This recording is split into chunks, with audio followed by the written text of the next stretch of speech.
Hi viewers, welcome to our YouTube channel Ramu Gunti.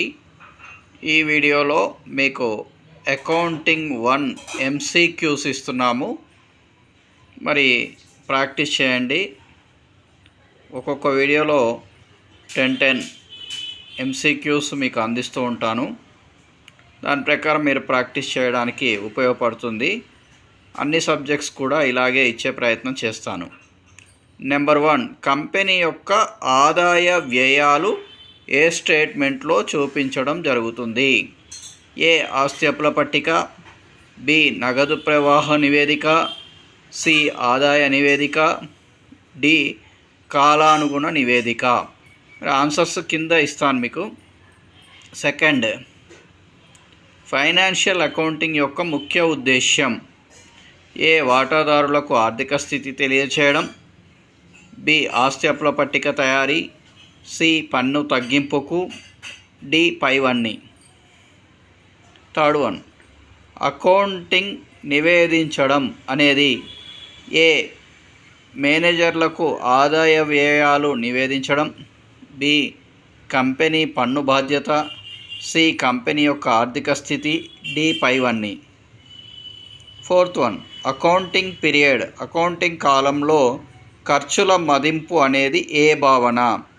ఏ నిష్పాక్షికత భావన, B భౌతికత భావన, C పోలిక భావన, డి కాలానుగుణ భావన.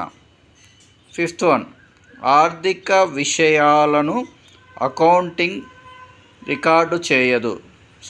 ఆర్థికేతర విషయాలను అకౌంటింగ్ రికార్డు చేయదు అనేది ఏ అస్తిత్వ భావన, బి వస్తు స్వరూప భావన, సి వ్యయ భావన, డి ద్రవ్య మదింపు భావన. సిక్స్త్ వన్, ఇది చాలా ముఖ్యమైనదండి. ఏ భావన ప్రకారం రాని బాకీల నిధిని ఏర్పాటు చేస్తారు? ఏ అస్తిత్వ భావన, బి సాంప్రదాయ భావన, సి వ్యయ భావన, డి నడిచే భావన. సెవెంత్, స్థిరాస్తులు చరాస్తులు అని విభజించే భావన: ఏ విడి భావన, బి నడిచే భావన, సి స్థిర భావన, డి కాల భావన. ఎయిత్,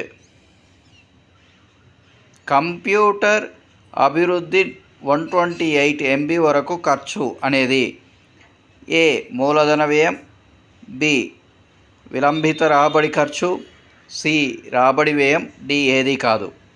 9, ప్రవేశ రుసుం ఒక క్లబ్బు స్వీకరిస్తే అది 20,000 అండి. జాగ్రత్తగా గమనించండి.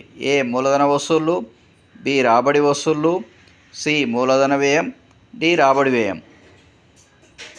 10th, ముడి సరుకు దిగుమతి సుంకం ఖర్చు: ఏ రాబడి వ్యయం, బి మూలధన వ్యయం, సి విలంబిత రాబడి వ్యయం, డి ఏది కాదు. సో ఇప్పుడు మీకు సమాధానాలు ఇచ్చారు చూడండి. 1C, 2A, 3D, 4C, 5D, 6B, 7B, 8A, 9A, 10B. So ఈ విధంగా మీరు ప్రాక్టీస్ చేయండి. కింద ఎందుకు ఇచ్చాను అంటే మీరు ఫస్ట్ ప్రాక్టీస్ చేయండి. ప్రాక్టీస్ చేసినాక ఆన్సర్స్ చెక్ చేసుకోండి. ఓకేనా? వీడియో లైక్ చేయండి, షేర్ చేయండి, సబ్స్క్రైబ్ చేయడం మాత్రం మర్చిపోకండి. All the best.